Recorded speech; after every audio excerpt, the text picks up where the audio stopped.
আজকের ভিডিওতে বাংলা ইতিহাস ভূগোল এবং যে কোনো বিষয়ের প্রশ্ন ও উত্তর সবার আগে পাওয়ার জন্য আমার এই চ্যানেলটি সবার আগে সাবস্ক্রাইব করে রাখুন। প্রতিদিনের নিত্য নতুন শিক্ষণীয় ভিডিও দেওয়া হয়। চলুন কথা না বাড়িয়ে ভিডিওটি শুরু করা যাক। ফার্স্ট প্রশ্ন, মৃচ্ছকটিকম নাটকটির রচয়িতাকে?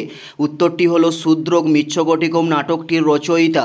নেক্সট প্রশ্ন, গৌতম বুদ্ধ কোথায় নির্মাণ লাভ করে? উত্তরটি হলো বোধগয়াতে গৌতম বুদ্ধ নির্মাণ লাভ করে। উত্তরটি হলো বোধগয়াতে গৌতম বুদ্ধ নির্মাণ লাভ করে। নেক্সট প্রশ্ন, শিবাজি উৎসবের প্রচলন করেন কে? উত্তরটি হলো বাল গঙ্গাধর তিলক শিবাজি উৎসবের প্রচলন করে থাকেন। উত্তরটি হলো বাল গঙ্গাধর তিলক। নেক্সট প্রশ্ন, ইসরোর প্রধান দপ্তর কোথায় অবস্থিত? উত্তরটি হলো বেঙ্গালুরুতে ইসরোর প্রধান দপ্তর অবস্থিত। উত্তরটি হলো বেঙ্গালুরুতে। নেক্সট প্রশ্ন, আমাদের জাতীয় ক্যালেন্ডারের প্রথম মাস কোনটি? উত্তরটি হলো চৈত মাস আমাদের জাতীয় ক্যালেন্ডারের প্রথম মাস। উত্তরটি হলো চৈত মাস আমাদের জাতীয় ক্যালেন্ডারের প্রথম মাস। নেক্সট প্রশ্ন, দ্বীপের নগরী বলা হয় কাকে? উত্তরটি হলো ভেনিস শহরকে দ্বীপের নগরী বলা হয়ে থাকে। উত্তরটি হলো ভেনিস শহরকে দ্বীপের নগরী বলা হয়ে থাকে। নেক্সট প্রশ্ন, পবিত্র পাহাড় কাকে বলা হয়? উত্তরটি হলো ফুজিয়ামাকে পবিত্র পাহাড় বলা হয়ে থাকে।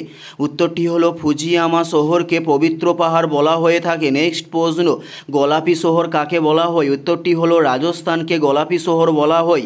উত্তরটি হলো রাজস্থানকে গোলাপি শহর বলা হয়ে থাকে।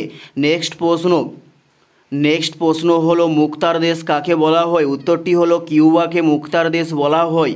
মুক্তার দেশ কাকে বলা হয়? উত্তরটি হলো কিউবাকে মুক্তার দেশ বলা হয়। নেক্সট প্রশ্ন, আলস শহর কাকে বলা হয়? উত্তরটি হলো প্যারিস শহরকে আলস শহর বলা হয়।